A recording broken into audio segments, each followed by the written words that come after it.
of the League and tonight's moderator. Joining me on the panel is Karen Schneider, publisher of the award-winning Oshkosh Herald, Neenah News, and Winneconne News. The forum is co-sponsored by Oshkosh Media. The forum will air live on Oshkosh Media Government TV, which can be found on Spectrum Cable Channel 10 in the city of Oshkosh and Channel 99 on AT&T Uverse. It will also stream live on the Oshkosh Media YouTube channel and the free Oshkosh Media apps on Roku, Amazon Fire TV, and Apple TV. The forum will be available on demand on the Oshkosh Media YouTube channel and will re-air several times on Government TV before April 1st. Please check the Oshkosh Media website for replay times. The League of Women Voters seeks to inform citizens about major policy issues and about candidates seeking office. We never support nor oppose any political party or candidate. The League publishes a monthly newsletter and has an active Facebook page. For more information about the League of Women Voters, access our website at lwvwinnebago.org. Please be aware of statewide races in the April election so you have time to learn more and make informed decisions about the candidates. The Wisconsin Supreme Court has 2 candidates running for 1 open spot, and the incumbent for the office of State Superintendent of Public Instruction has a challenger. Please check our Facebook page for resources to educate yourself on these offices and the candidates vying for them. We also have informational sheets on the table outside the door of this room, I believe. Yes, we do. Okay. There will also be a referendum question on all Wisconsin ballots. Like the referendum questions presented last year, this again seeks to disenfranchise voters by placing voting limits into the state constitution instead of allowing bipartisan discussions to pass policies, although Wisconsin's photo ID law is among the most restrictive in the nation already. The League of Women Voters of Wisconsin urges voters to vote no to this question. And now, on with the show, guys. Public questions were solicited in advance. Those of you in the audience may also submit questions on the cards provided. If you just wave them in the air, a volunteer will come around and get them. Questions must be for all candidates and may not single out a candidate. Questions may be edited for brevity and clarity, and while we hope to cover as many as we can, we may not have time for all of them. 4 candidates are competing for 3 seats on the Oshkosh City Council. They are incumbents Carl Bulow, Paul Esslinger, and Joe Stevenson, and challenger Brad Spanbauer. Candidates, please keep your answers concise so we can cover as many issues as possible. Our timekeeper will give you cues. I believe you've met her and she's shown you the signs.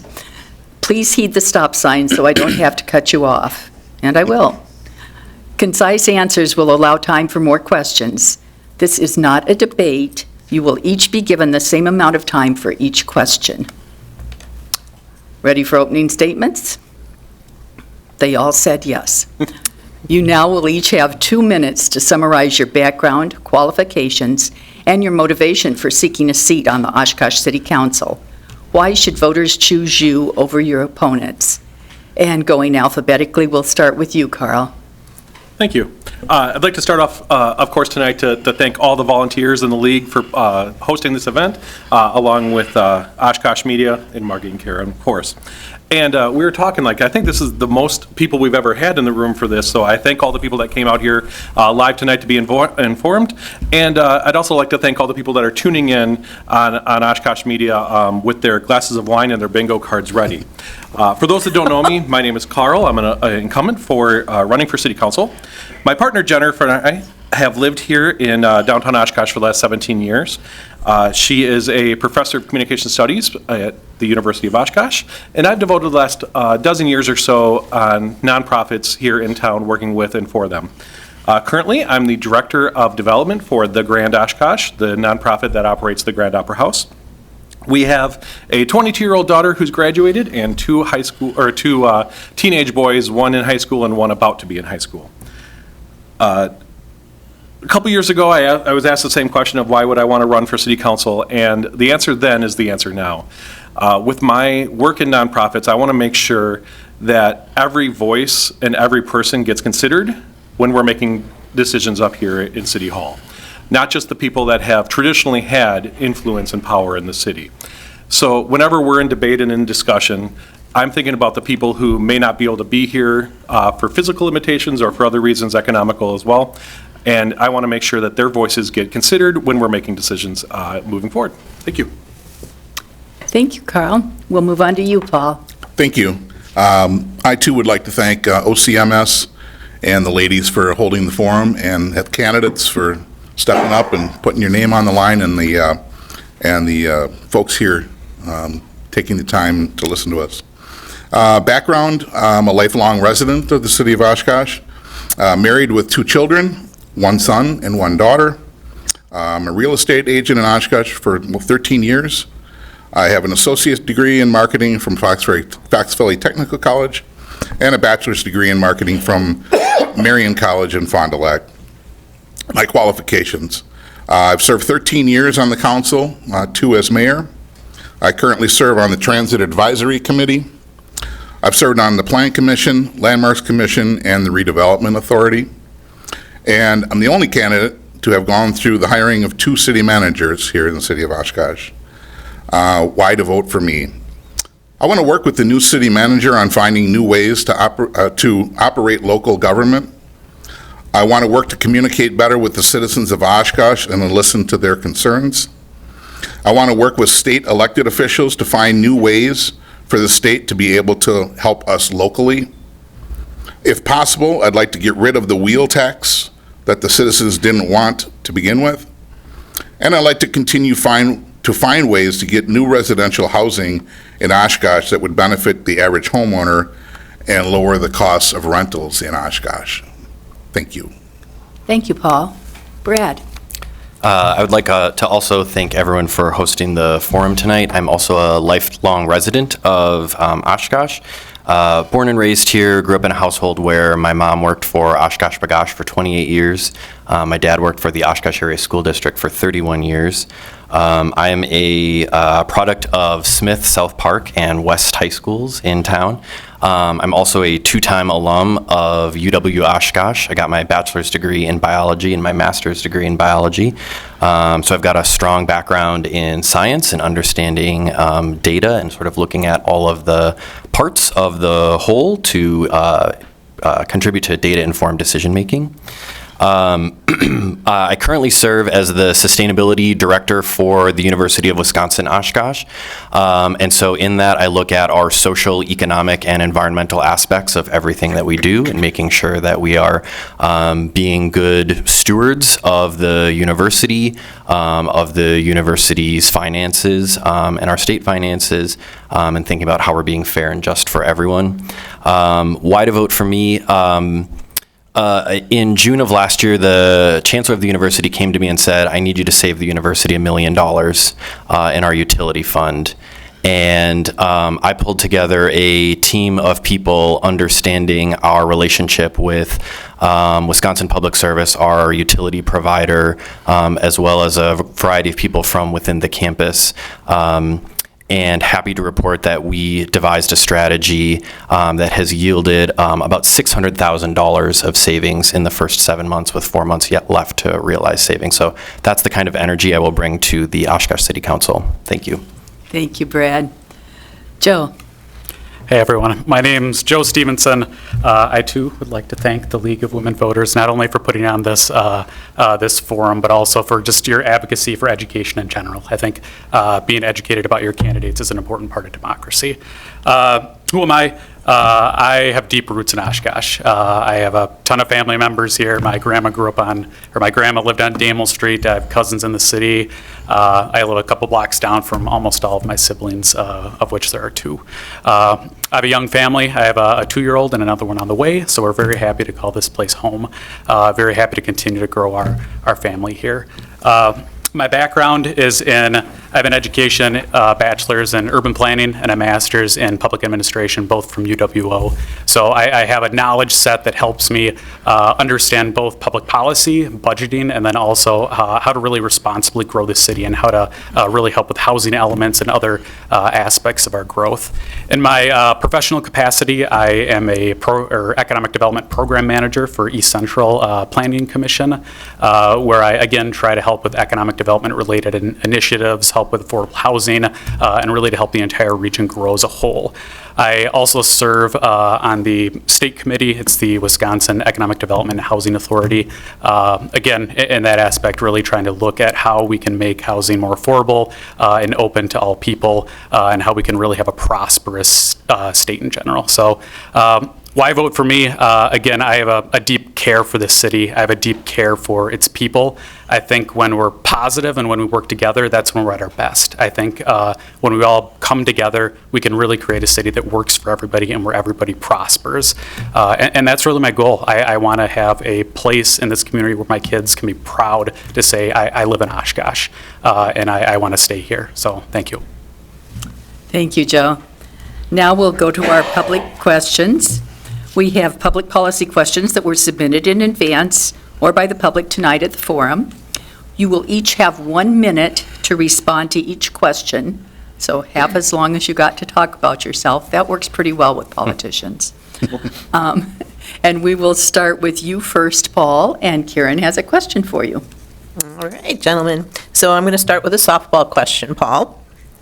What do you see as top priorities in Oshkosh's strategic plan, and how would you help these priorities get addressed? Well, first of all, I think we have to understand what the strategic plan is. For me, listening, as I stated in my opening, I think listening to people is, it may not sound like a strategic plan, but I think we definitely need to work on it. Housing is probably one of our biggest issues here in Oshkosh. The cost of housing, the cost of renting is astronomical, and the cost of building is astronomical also. And I think with the help of the council, we've done a pretty decent job solving some of these issues, but there's a long way to go. So, you know, I think we really need to focus on the things that government is supposed to do. That's the infrastructure, the police department and the fire department. Those things, all of those things need to be met first before we look at spending tax dollars on other areas. Thanks. Thank you. Brad? I would echo a bit of what Paul said and think about, I know there's been a lot of attention recently on tax increases for folks. So thinking about how we can reduce the tax levy for individuals. So looking more holistically at the budget to decipher where the city can increase revenues and funding in other areas to help reduce the tax levy. Thank you. Joe, and if anyone ever needs a question repeated, just let us know. Yeah, can you repeat the question? This happens every time. Just want clarification. What do you see as top priorities in Oshkosh's strategic plan, and how would you address these priorities? How would you help these priorities get addressed?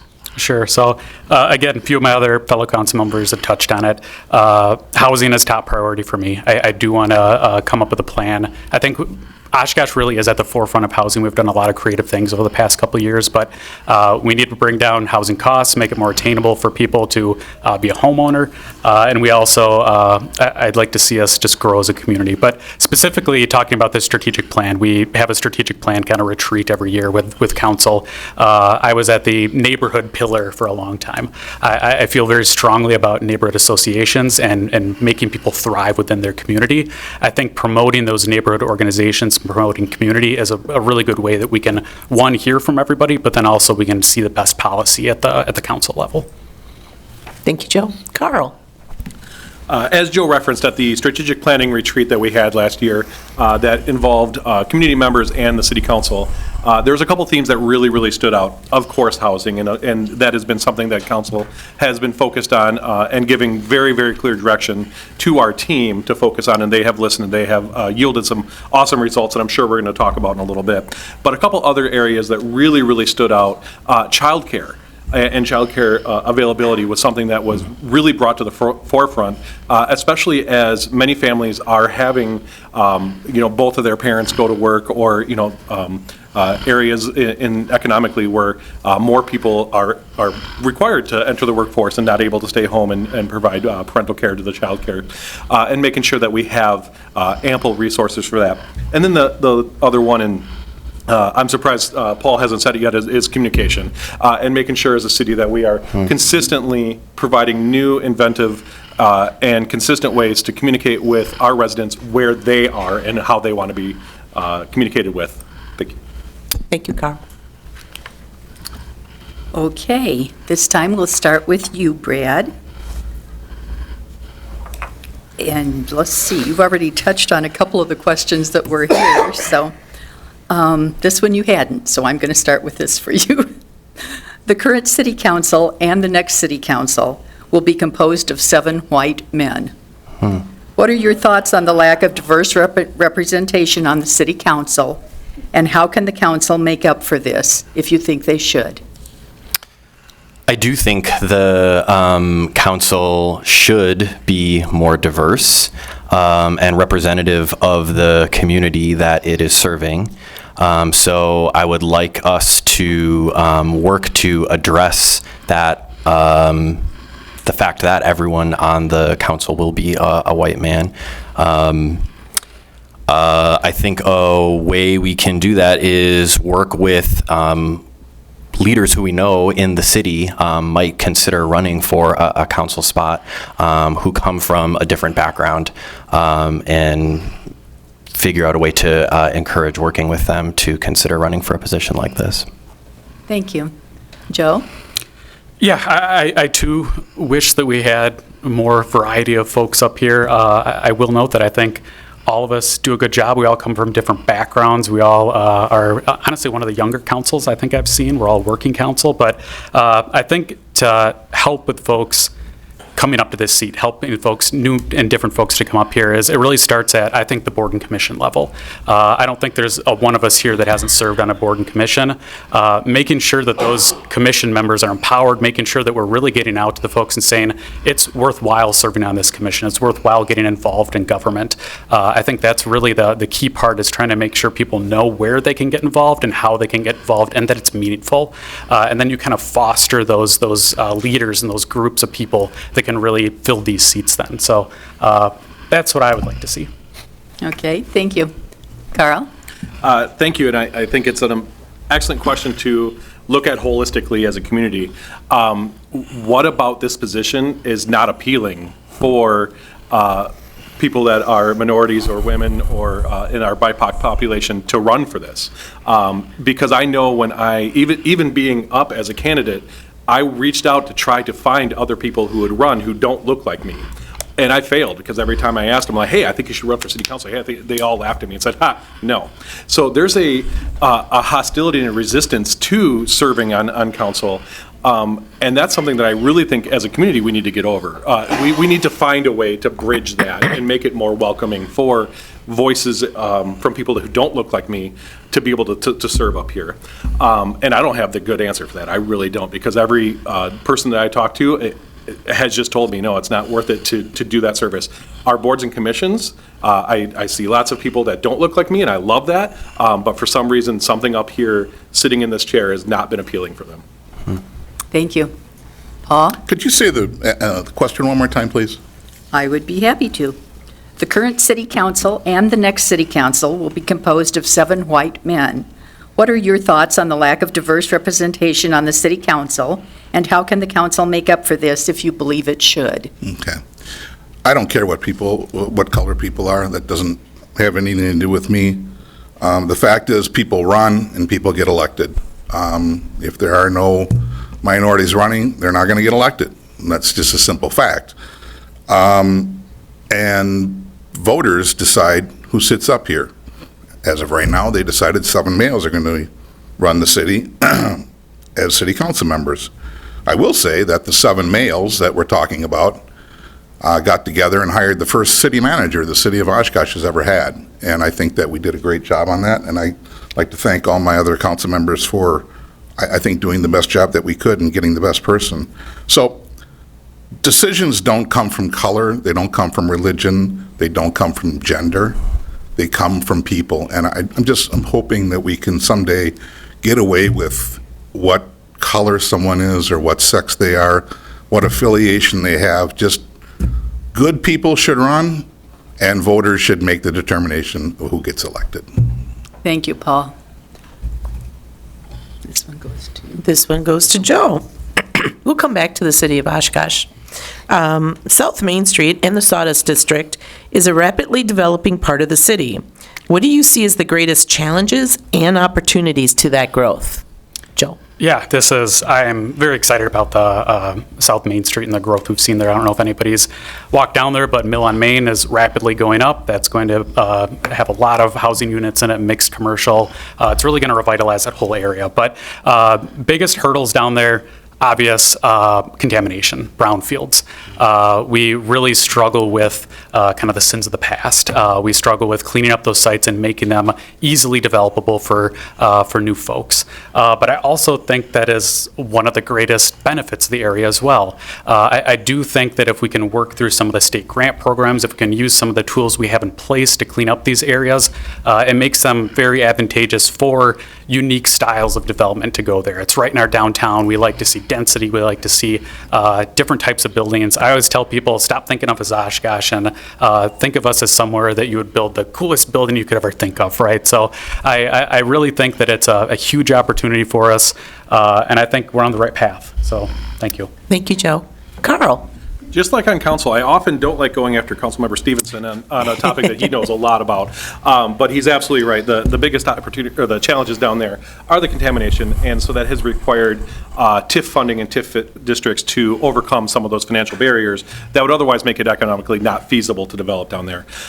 We did not see as fast as a development from the Herd Arena that we had hoped for as a city. I'm very glad that we have found a way to work with them, and they have a new management group to keep that entertainment profile and that team here, and making sure that arena operates to its fullest, so that we can have that be a destination for the South Main Street location. And I think that will continue to spur economic development around it as well. But I think, like as Joe said, the biggest thing is making sure that when we're doing something, we're doing it economically, or environmentally as responsibly as we can. Thank you, Carl. Paul? Yeah, in regards to the activity there, I think over the years, the taxpayers have spent multi-millions of dollars revitalizing that area. And so where we are now is, we've spent money on roads, the amphitheater, beautification. And so to see businesses now coming there and, multifaceted, they're going to have residential, or not residential, but apartments there for people to move there. And that's going to help the dollars that we've spent there. So I think the dollars that were spent were the ones that kind of got the engine started, if you will. So now we need to put it in first gear and then second and third and fourth. I'm a car guy, so I come up with these analogies. But I think we're on the right track, and hope that we can come up with some other ideas to help the progress that we've made. Thank you, Paul. Brad? Yeah, I'm very excited about the development at the Sawdust District in South Main. Certainly, environmental remediation is something that needs to be dealt with. To develop the site, it needs to be cleaned, and so that's something we've definitely dealt with at the university with projects along the river and the previous industrial site that used to exist there. Very excited about new business development in that area. Again, I've lived in Oshkosh my whole life. I've seen some businesses stand the test of time and some that have not lasted or after a few years. So I think finding ways to help businesses move in, get in, and stay in would be a good thing for the city to work toward.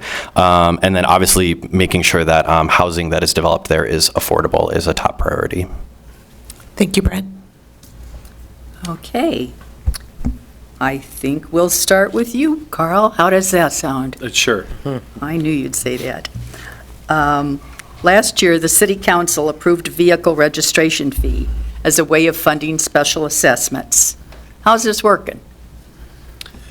Fair question. It obviously was not received all that well by our residents, and I understand why. Having another fee, another tax imposed is burdensome. However, the council did not do this quickly. This was a topic of discussion for many, many, many years before I was even on council. I'm very glad that we got something done, because the point of the VRF is that it eliminates the substantial assessments, special assessments, for when somebody has a sidewalk or a road redone in front of their house or even their apartment buildings. My feelings strongly are, if it's a community asset, it should be the entire community paying for it. A person who just happens to live on a street that gets redone, they're not asking for that to be done, and it's not their property. It's not a choice that they made. And it's something that I can drive on, that you can drive on. It's a community asset.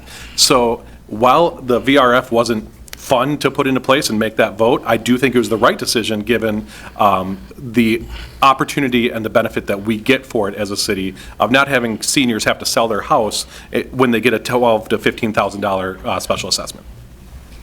Thank you, Carl. Paul? Yeah, thank you. It was implemented to get rid of the special assessments.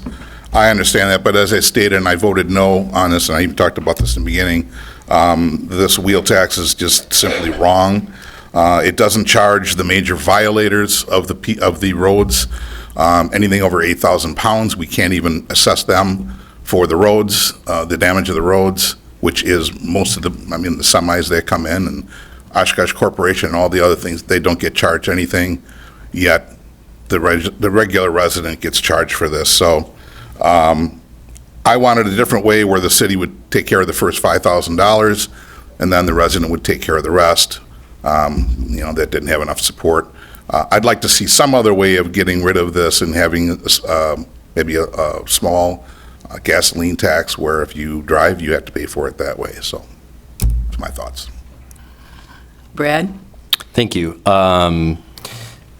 Yeah, certainly the vehicle registration fee was new and maybe a bit shocking for people. I do think that maintaining critical infrastructure that we all use is something that we should all contribute to. I agree with the elimination, the help of eliminating the special assessment fee. One question I guess I would ask, and certainly I'm open to consideration if I was elected, is how do other cities deal with this kind of fee? How have they kind of solved this problem? And so I think looking at benchmarking similar communities is an avenue perhaps worth exploring. Thank you. Joe? Better, not perfect. That's what what my takeaway is from this. As people have stated before, the way roads were funded was through special assessment. People could face $10,000, $20,000, $30,000, astronomical amounts of money to fix the road in front of your house that everybody uses. This way, it spreads it across everybody that uses the roads. It doesn't have your grandma have to leave her house because she can't afford the city's payment for special assessment. The fact of the matter is the state really only allows us 3 different ways to pay for roads, right? We can use a wheel tax, we can use special assessment, or we can just straight take it from taxes. I don't think it's popular to astronomically raise taxes to pay for a road, and as I covered, the special assessments are just not equitable. So I believe the best solution we have right now is the wheel tax. And again, I am not going to say it's a perfect situation. It is flawed, but it is better than what we had before. So I am in favor I voted for the wheel tax, and I'm in favor of where we're at right now. If new ideas were to ever come to this state or come before us, certainly we can reassess, but I think we're in a good position right now. Thanks. All right, this one's coming to you, Paul. We'll start with you, and we're going to keep it on the same topic. There's been a lot of chatter about this over the last few years, and would you favor Winnebago County adding a 0.5% county sales tax, and how do you think that would affect Oshkosh? Well, my first blush is no, and the reason is we don't have control over how the county disperses that money. If we can come up with some type of plan where they want to have that half percent sales tax, and it goes to our special assessments or it goes to lower local taxes, that's something that I would consider. As it was stated before, anyone's got an idea that for me, it's if you want to raise a tax, you got to get rid of something. Just simply raising taxes to cover things that you want to keep spending, that's just a bad way it's a bad policy for taxes, and you're really not doing your bosses the justice that they should have. Thank you, Paul. Brad? As I understand it, the other counties around Winnebago County do have a small percentage sales tax. And so I think we should ask ourselves, do we only spend money within Winnebago County? And if not, we're paying a sales tax in other counties where we spend money that are our neighbors. So I think it's permissible or fair to support a small sales tax that would be applied for the county. Thank you, Brad. Joe? I too am going to be a yes and a no on this. I think if the sales tax, again, was done properly, if it was coupled with reduction in taxes elsewhere, if it was coupled with improvements of our county roads and our city roads, I believe then, yes, I would be in favor of it. If it is just to fill a budget deficit or something of that nature, I don't think it's a good move then. It is important to note that Wisconsin we have almost solely rely on property tax. It's very strange throughout the United States that we, as a state, only rely on property tax. So diversifying that taxation portfolio can be a good thing. I will note, obviously everybody knows we have EAA. EAA comes here, we have a ton of events that come here, so those folks that spend money in our community would help to offset that sales tax. They would be spending money on that sales tax. But again, I would like to see that captured in a reduction for our citizens. Thank you, Joe. Carl? As the other gentlemen have said, I want to see what that's going to offset and what that money would go towards. But in general, yes, I'm very much a yes on that. Oshkosh's nickname is Event City because we have way more than just EAA. We have Crossroads, we have Life Fest and many other festivals, and sometimes firework festivals, and sometimes this, and that's a really cool thing about Oshkosh and Winnebago County. And so that is a large amount of money that every other county, I believe, in Wisconsin captures from tourism that we're leaving on the table, which means more of our funding for our roads, for everything else, is coming out of our pockets instead of capturing any of it from people coming in. And like Brad said, when we're then traveling, we are then paying for the services for other counties. So it overall, yes, and I want it to be used very appropriately. Thank you, Carl. Okay, Brad, back to you. Oshkosh has a deficit of green and park space, or park and green space. Will you take an active role to elevate park acquisition to a higher priority for city funding and action? And what improvements do you believe are needed in the city's existing parks? I absolutely would elevate development within the parks and expansion or improvement of green space around the city, especially looking at areas where we're perhaps lacking green space in certain sections of the city. Our parks are public goods, just like our trail system along the river. This is an area where people, recreate, spend time, and it helps connect them to the many various parts of the city. So I think that is an area that is worth more attention to see more development and more investment made in our parks for a variety of reasons. Thank you. Joe?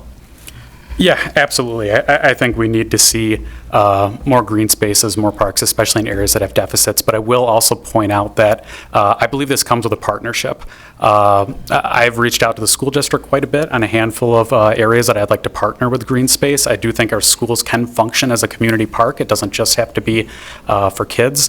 In fact, when many will remember, I was part of the members that denied a site plan for Merrill School District a while back. And part of the rationale for denying that site plan and then subsequently approving it was because they lacked features that I wanted to see in a park. They lacked features that I think the Central City deserved to see and people in those neighborhoods deserve to see. Again, I do think we have deficits in areas. Parks are always going to be a nimble animal. We're always going to have to be updating and going with the times. I think pickleball courts is a great example where we've started seeing more pickleball courts than tennis courts. But in general, yes, I think if we can smartly look into these things and get those deficits shored up, I would be in favor of that. Thank you, Joe. Carl? I think if you pull the string in the back of Mayor Mugerauer, he will spit out highest and best use, highest and best use. And that's something I've learned from sitting next to him for a couple of years. And that's really what I think of when you talk about parks and green space. If you drive downtown, especially in my area, which I live off of Dale Avenue, you'll see there's vacant infill lots that are not economically feasible to build a single-family home on. So those properties are sitting vacant. They're not being used right now because the city can't sell them to a developer or to a private individual who can afford to put up a house. So I would love to turn some of those, and I know Joe has said the word pocket park so many times sitting next to him, and I love that. Because just as a neighborhood feature of being able to walk 3 doors down to find a small park for your kids, rather than having to walk 3 blocks down with your kids, I think it would be a huge asset, and I think it'd be a fantastic way to reuse and rethink about what can be done for those infill lots that are hard to use otherwise. Thank you. Paul? Thank you. I think it's an interesting question. As a 60-year member of Oshkosh, I don't recall, and even being on the council for 13 years, I don't remember any large amount of phone calls or correspondence with people telling me that we need more park space. So I'm not saying that we don't, but I don't think it's a big thing on most people's mind. And the other thing we did have some concerns with new development. And so the standards were changed, I don't remember how many years ago, that if there is new development, that there has to be acreage that's set aside for park space. So the folks that are getting new housing that are outside, on the west sides of, north and west sides of Oshkosh, they will have park space there. So, but otherwise, buying property or demolishing property for park space is extremely expensive. And again, I haven't heard any resounding problems with that. Oh, was that? I think that was the last. It started with bread. We're going to you, Joe. I need more coffee. Sorry. So we talked about this a little bit already, but residents are concerned about the effect on property taxes of the recent reassessment. Will the new commercial assessment provide any relief to residential taxes? And would doing assessments every 2 or 3 years be more helpful? Yeah, I think we were all concerned about the assessment. I will give you guys a little bit of background. The city did, in their budget, spend less money than they did the year before. And we did that hoping that knowing after this assessment, after 7 years of waiting for an assessment, that we would soften that burden a little bit. I do think it's a bit unacceptable that we waited 7 years to reassess. I do think that doing bi-yearly, tri-yearly, getting on a schedule and saying doing these assessments consistently will help smooth out our budget. It'll help smooth out your guys' budget. And I think it was the second part of your question, do I think that the commercial reassessment next year will help? I don't know. I hope so. I hope that the imbalance is better, but I would not want to promise anything. I think that's how we got in this situation to begin with, was over-promising and not having proper communication. So again, going through this process this next time around, we need to be hyper-communicative, but hyper-communicative in the right way. And I think that our budget will be in a good place if we can all put our heads together. Thank you, Joe. Carl? Yes and yes. So yes, it will help, but not nearly as much as we're going to need it to. This next budget cycle is going to be extremely difficult for the council because of what we did to spend money out of our savings account, basically, to make sure that taxes weren't even more out of line. So this next budget is going to be very, very tight and very, very tough. The reassessment will definitely help bring us back into line with where we should be, but that doesn't mean that commercial values are all of a sudden going to be worth much more.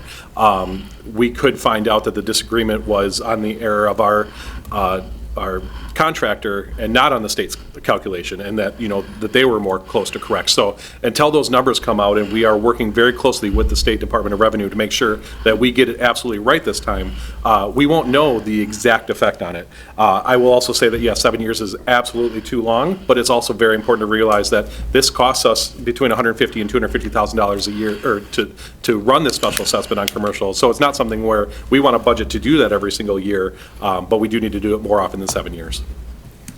Thank you, Carl. Oh, sorry. Paul? Thank you. Well, I think we have several issues here. Number one is the commercial, will that help? I think mathematically, yeah, it should. I mean, if we were at 85%, and we're going to go to 100, that's obviously more money that's going to come in. The 2-year assessment philosophy, I'm open to that. Doing it every 7 to 10 years, clearly, we've got to get away from that. And I've said on the council many, many times, we have to find new ways to do things because it gets us where we are now. And in regards to the property taxes and the assessments with the property taxes, it's just a terrible, terrible way of getting money from the residents. We've got to find a new way to do that. Why we're paying property taxes based on a value of a home, it's arbitrary, and the city sets up the methods. You want to dispute that, and you're not going to win. So again, who's the boss here? I mean, we have to listen to what the bosses are saying, and it's time we start doing that, and it's time we get rid of this method of even having property taxes. Thank you, Paul. Brad? I would echo a lot of what's been said here. I do think I would support a reassessment happening every 2 to 3 years. Clearly, waiting 7 was too much.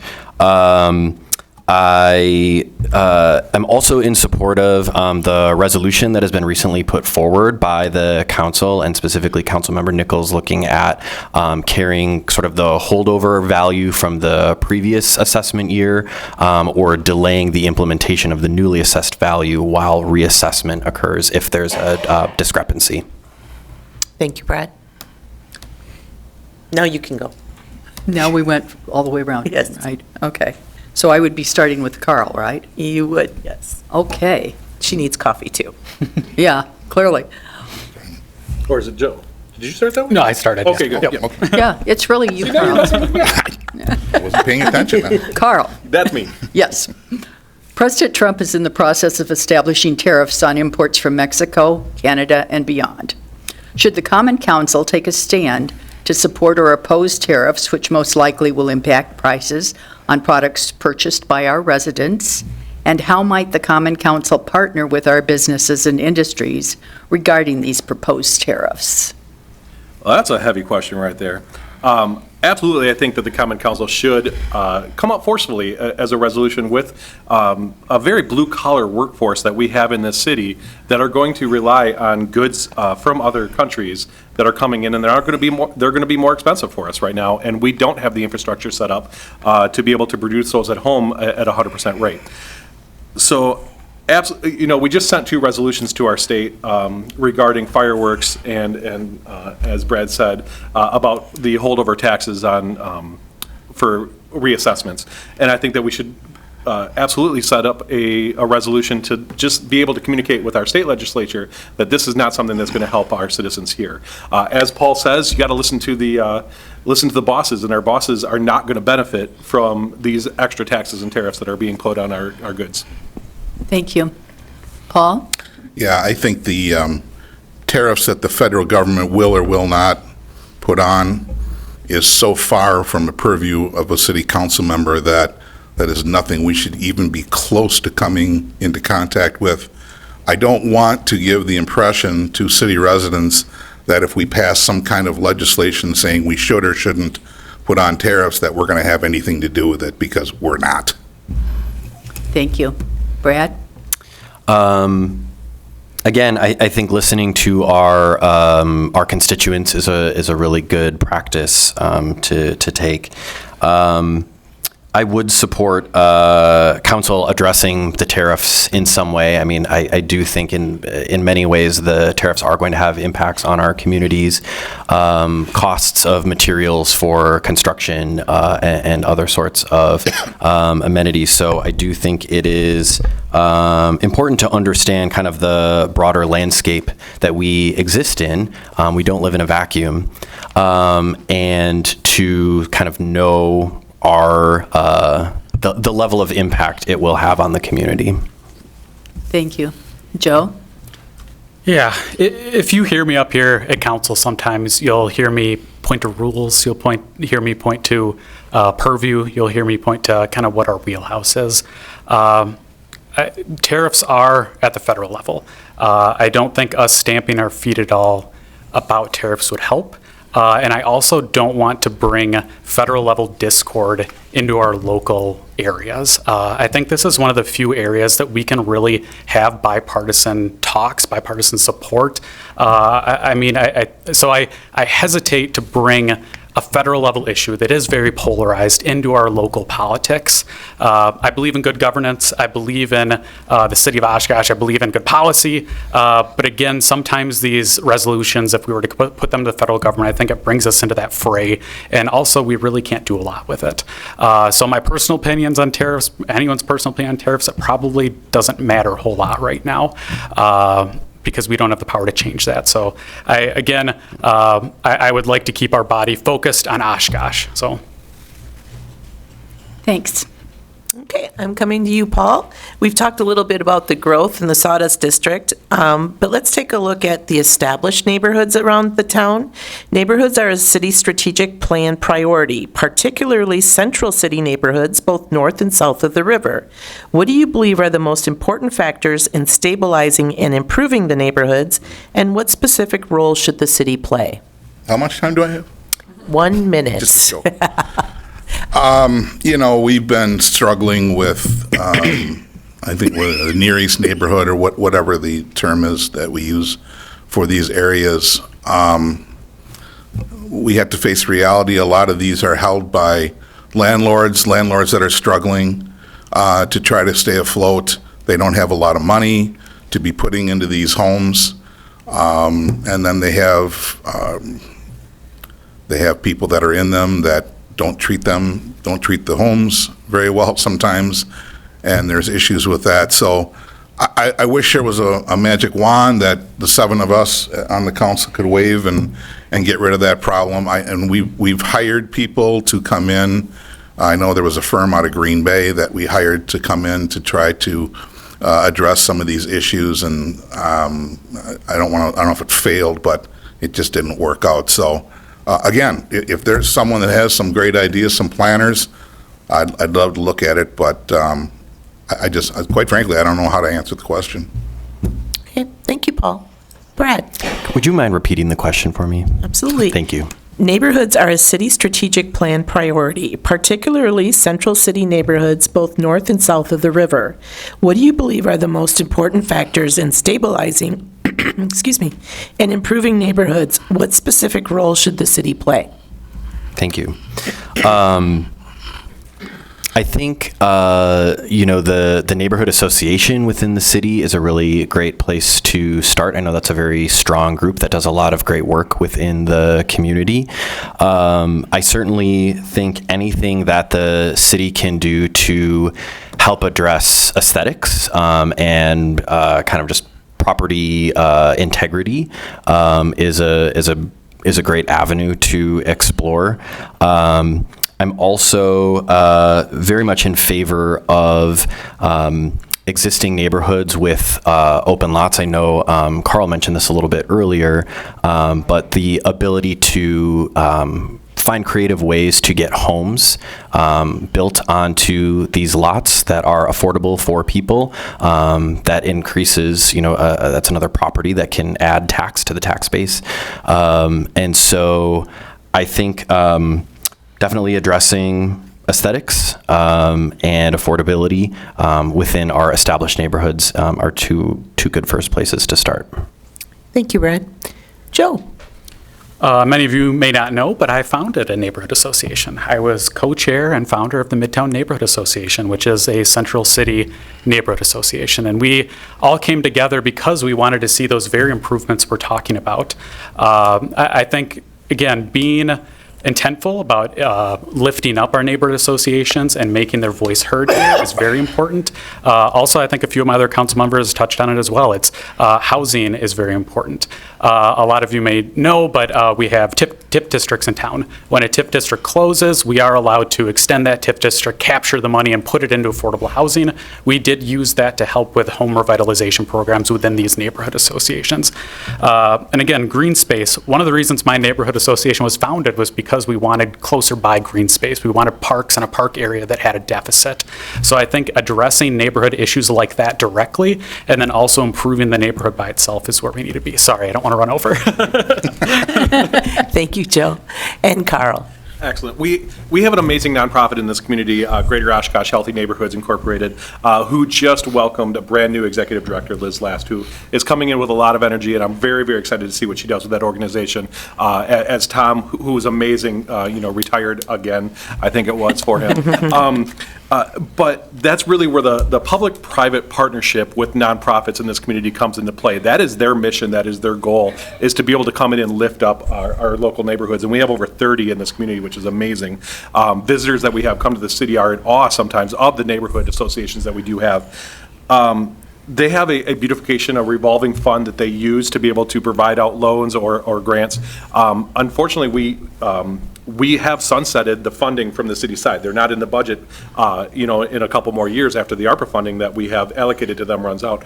So being able to find a very creative source to be able to bolster their funding, and then they have to do it on the private side as well, is going to be a huge challenge in the next couple of years to make sure that they can stay out there and helping our neighborhoods. Thank you. Carl. You got a lot into that, man. I was like, how fast can I say this? Okay, Brad, this will be your final question, and then we'll ask for a final statement from each of you. We've already acknowledged how important communication is. How would you plan to proactively communicate and get feedback from citizens? Thank you. That's a great question. Yeah. I have learned a lot in this process about how the city works, how the city communicates with people, how people understand their taxes, and all of that kind of stuff. And I like to think of myself as a pretty informed person.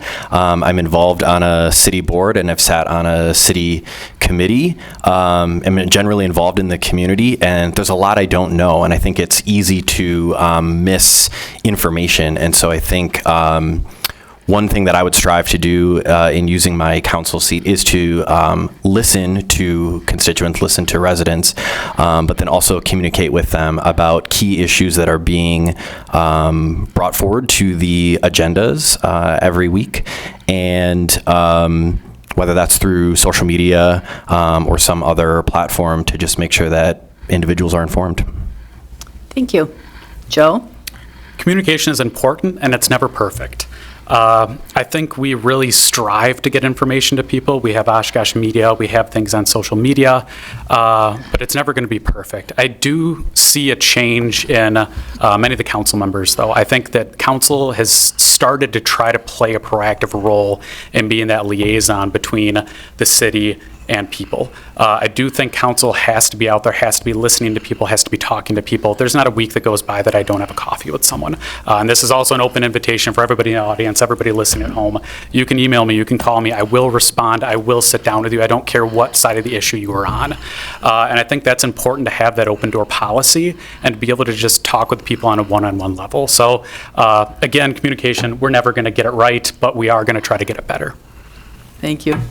Carl? One thing I'm really glad of for this council, like Joe mentioned, is the councilors have taken a very proactive role. There's a couple councilors that are very, very active on social media, that they want to be able to use their Facebook, their ways to really communicate what's going on, and I love that. That's not for me. So I've been taking much more one-on-one approach when people email me, when they call me. The local, I think most of my city council salary has gone towards coffee at Planet Perk, New Moon, and Carmel Crisp, meeting with people and being able to really get into the one-on-one of what's going on. And then actually my favorite place to meet with people is over at the dog park. If there's somebody that likes to go out and visit the puppy park, I will love to meet up with them there, and I've done that a couple times as well, because you can just take a couple laps and really talk out an issue. I made a YouTube video. It was one of my first ones ever on this, the city reassessment, partially because I don't learn best through reading. And I was like, if this helps somebody else understand exactly what happened, I'm going to put it out there and see if it, just make that available. But like Joe said, it's something that we're going to constantly be working on trying to do better. Paul? Could you say the question one more time, please? Sure. Sorry, I didn't mean to throw a curveball at you okay. there. Can you please be specific on how you plan to proactively communicate and get feedback from citizens? Okay. For me, it's very simple, and I'm going to expand on that, actually. The usual stuff that I've been doing for years, emailing, texting, Facebook, phone, visits to homes. But I think, I'm hoping the question is more of how do we interact with the public? And I just met with the city manager yesterday on a one-on-one, and we both agreed that the city needs to do a better job of communicating things with the public. We all know that we can go to social media and information is instant on social media. We have to be able to capture how we can communicate, explain what's going on, either with bad things that are going on and people need to be informed of that, or something that's going to go on maybe in their neighborhood in the future. So she does have an idea that I was excited about. I'm not going to steal her thunder here tonight on it because she wants to talk to the city staff, but we all need to do a better job. And I think the council members know that we do a good job, I think, of communicating with the public, but I think the city side needs to do maybe just a little bit better job. Thank you, Paul. Okay, now you will each have 1 minute to give any statement that you would like. We'll go in reverse order this time. I'm going to start with you, Joe. Yeah, I guess just closing statements. It has been a privilege to serve up here these past couple of years. I've truly, truly enjoyed it. I've truly, truly enjoyed putting my talents, my expertise to work for all of you. And if I don't get reelected in April, I'm still going to be right here pounding it for Oshkosh. I'm still going to be here supporting good policies, still going to be supporting people. I really believe in this city, and I believe we have a bright future ahead of us. I think if we put the right people in place, we can have good policy, we can have affordable housing, we can have good communication, we can have really a city that thrives for everyone. And that's ultimately what I want. I want us all to thrive. Everybody up here, everybody in this audience, I want us all to have just a good quality life. So thank you. Thank you. Brad? Thank you. I think anyone who knows me and has worked with me on a city council or board or has worked with me in my professional capacity knows that I'm a get stuff done kind of person. I like to bring people to the table and understand the web of folks who need to be involved in a conversation for addressing any issue that our community is facing. And so that's a strength that I think I can bring to the city council, is the ability to work together with people to understand sort of a complex issue with my science training and background. I also think, this council should operate and come with a little humility, be willing to reach across the aisle, be willing to listen to people and meet them where they're at. And so that's what I hope to bring to the council as well. Thank you. Paul? Thank you. I guess much as was said here is true with me too. It's an honor and a pleasure to be up here serving residents, to get phone calls from people and help them out, and to hear someone say, thank you for helping me. It's you can get a lot of nasty stuff and get about 10 of that, and one person that says thank you, it all becomes worth it. So I would just say that I'd like to do this for another 2 years, so I please ask for your vote April 1st. Thank you. Thanks. Carl? Awesome. So I didn't mention it in my intro, but I'm thankful for the diversity of experiences that I've gotten to be able to have, and the diversity of experiences other people have and they bring up here. And I just wanted to mention, these are some of the boards and commissions that I've been working on over the last about a dozen years here. The Go Transit Advisory Committee, before it was absorbed into the Transit, Bike and Ped Advisory Committee, Housing Authority, Landmarks Commission. I'm currently on Long Range Finance, Diversity, Equity, Inclusion, the Library Board Liaison, and the Oshkosh Metropolitan Planning Organization Vice Chair. There's a lot of different decisions that come into good governance, and being able to have a wide range of different viewpoints that I try to glean from my neighbors and the town and the city of Oshkosh is really why I hope that I've done enough to earn your vote here coming up on April 1st. Thank you. This concludes the forum for the Oshkosh City Council. On Tuesday, April 1st, you may vote for 3 of these candidates. You may also vote early. Contact your local clerk if you have questions about that. After a short break, we will resume with the Oshkosh Area School Board Forum. Thank you.